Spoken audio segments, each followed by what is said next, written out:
영화 남한산성 보셨어요? 남한산성? 여기 영화 남한산성 그림이 있습니다. 이 사람 왼쪽인 사람이 김상은 대감이고 여기가 최명길 대감입니다. 유명 배우들이죠. 아마 제가 80년도나 그때 흑백 텔레비 시절에 KBS 드라마에서 이런 걸 했어요. 그게 이제 그 남한산성 같은 그런 이야기인데 제가 어릴 때 초등학생 5학년인가 뭐 그 정도 될 것 같습니다. 제가 좀 조숙해서 그런지 최명길 대감 역할로 나온 분의 그 대사 이런 것들을 제가 어릴 때 굉장히 감동을 받았습니다. 그 드라마를 보고 이제 대표적으로 이 왼쪽에 있는 김상은 대감은 쉽게 이야기하면 척화파입니다. 척화파. 저 오랑캐들하고 대화를 할 수 없어. 우리는 명나라를 모셔야 되는데 청나라 저 오랑캐들 대화를 하면 안 돼 이거죠. 오른쪽에 있는 최명길 대감은 무슨 소리 하냐고. 국가가 살아남기 위해서는 오랑캐하고도 대화를 해야 된다 이겁니다. 이 이야기는 여러분 다 아시죠? 자, 그런데 이 일이 있기 전에 사실은 저 인조 반정이 일어나죠. 인조 반정. 인조는 소위 말해서 노론들의 구테타를 통해서 정변을 일으켜서 정권을 잡은 정권입니다. 인조는. 그러니까 노론 세력의 주 근거지가 어디냐면 황해도, 경기도, 충청도, 이북, 지금으로 좀 중부지방이거든요. 노론.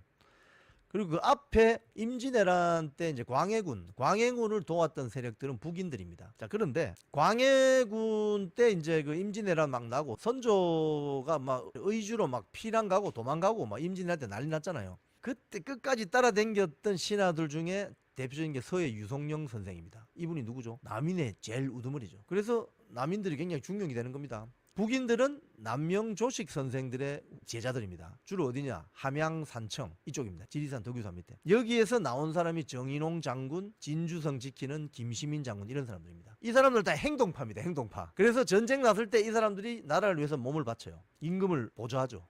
행동파들이니까. 근데 그 당시에 서인들은 전부 아마 가진 게 많고 이러니까 임진왜란 났을 때 좀 빨리 피하고 그랬겠죠. 아무래도. 그럴 확률이 높죠. 근데 이제 전쟁이 끝나고 드디어 노론들이 소위 말해 인조 반정을 일으킵니다. 그래도 정권을 잡아요. 근데 임진왜란이 일어나고 어떻게 됩니까? 국제 질서가. 명나라가 망해버리잖아요. 그러니까 임진왜란이 무려 거의 한 10년 가까이 전쟁을 하잖아요. 뭐 임진왜란, 정유재란 두 번. 그러니까 이 명나라 군대가 조선을 도와주려고 왔다가 자기들도 치명상을 입죠. 근데 명나라가 망해버립니다. 그래서 만주를 중심으로 하는 후금 세력이 국력을 세워서 만주족들이 중심이 된 청나라가 일어나는 거죠. 그 국제 질서가 변하는데 이 노론 의 전신인 노론, 인조 반정을 했던 그 세력은 뭐라고 하냐면 수염 이렇게 우리가 명나라를 받들어야 되는 우리가 주저하게 나라인데 청나라 저 오랑캐들하고 대화하면 되나 이런다고요. 정신 나간 사람들이지 사실은. 실질적인 물리적인 타격력을 누가 가지고 있는데 청나라.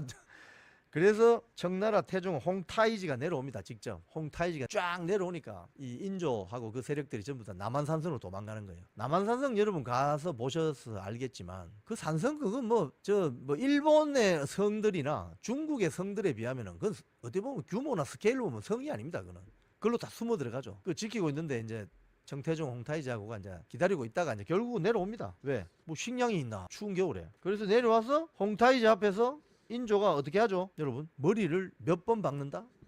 9차례. 9차례 이걸 영화 보면 나오잖아요. 꽝 맞습니다. 머리에서 피가 쫙 나오고. 그런 치욕적인 일을 당해요. 근데 그때까지도 이 척화파 김상은 대감은 우리가 이래서 안 된다. 내가 막 진짜 막 임금 저기 굴복하면 내가 자결한다. 내가 막 이렇게 막 뻥카를 칩니다. 뻥카를.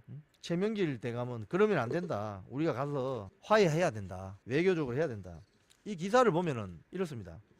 청나라 군대가 1636년 12월 9일날 압록강을 건너서 6일 만에 개성을 통과해서 서울로 들어오니까 왜냐하면 청나라 군대 기본적으로 기마군이잖아요. 기마군. 말 타고 오는 딱딱딱딱 말 타고 오는. 그래서 결국은 어떻게 되느냐. 임금은 홍타이지 앞에 가서 9번 머리 박고 이제 잘못했습니다. 이리 되겠죠.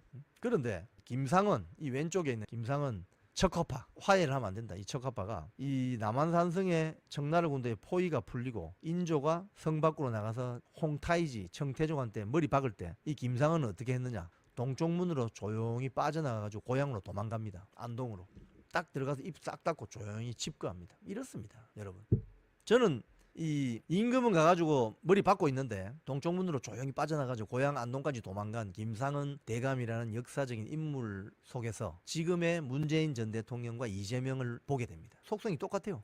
똑같다니까요. 속성이. 이게 또 내려오면은 저 조선 말기 망하게 되는 그 저 위정척사파 그쪽 족보로 이어집니다. 이게 또 보면은 똑같아요. 그러니까 족보가. 그러면서 병자론이 끝나고 3년 뒤에 청나라에 끌려가서 취조를 당했는데 남한산성에서 왜 고향으로 갔냐 이렇게 하니까 이렇게 이야기했다고 합니다.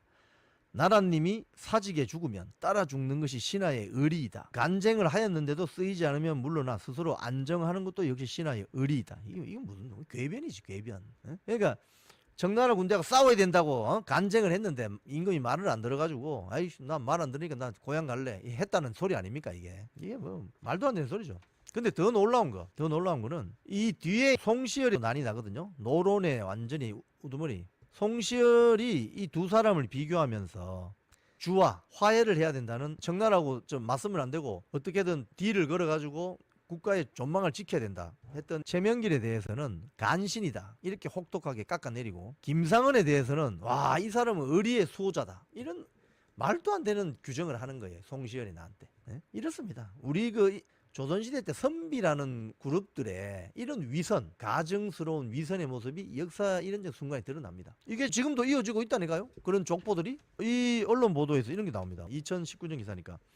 문재인 정부 때 일본하고 사이가 굉장히 안 좋았잖아요. 그래서 일본이 수출 규제 방침하고 뭐 악화됐잖아요. 그때 이 언론 보도가 그 이야기입니다. 중앙일보 기사입니다. 문재인 대통령에게는 최명길이 필요하다. 김상은이 아니고. 근데 지금 하는 행태를 보면 변한 게 하나도 없어요. 변한 게 하나도 없습니다. 지금 그래서 어떻게 이렇게 똑같을까? 이율 배반적인 모습을 보이는 가증스러운 위선자들 세력. 이게 지금 대한민국의 지금 야당이라고 하는 민주당의 모습입니다, 여러분. 여기에 무슨 국익이 있습니까?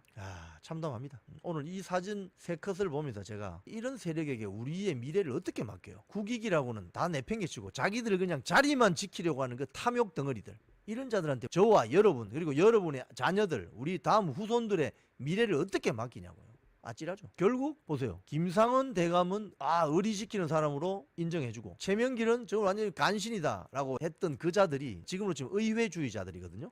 왕당파가 아니고 의회주의자들. 그 자들이 뭐 임금 뭐 좀 하려고 하면은 전하 그러시면 안 되옵니다. 맨날 그러잖아요. 전하 저의 목을 치시옵소서. 근데 임금들이 목을 안 쳐서 그렇지 전부 뭐 목을 치시옵소서 그랬던 게 사실 우리 조선의 역사입니다. 사실은 특히 후반부로 갈수록. 전반부는 좀 무서운 임금들이 있었어요. 태조 이성계, 태종 이방원, 세조, 이 무서운 사람도 있었어요. 그러니까 왕권이 무서우니까 바짝 엎드려 가지고 쉽게 하면 테크노크라트 관료들처럼 이렇게 움직이다가 왕권이 약해지고, 또 어떻게 보면 왕권을 약화시키기 위해서 각종 이 의회 세력이 좀 장난을 쳤죠. 그죠? 그러니까 이제 그때부터는 뭐 매관매직하고 뭐 사병들 뭐 만들고 뭐 나라가 엉망진창이 돼버리는 거예요. 그러니까 나라가 망할 수밖에 없는 지경이 되는 거죠.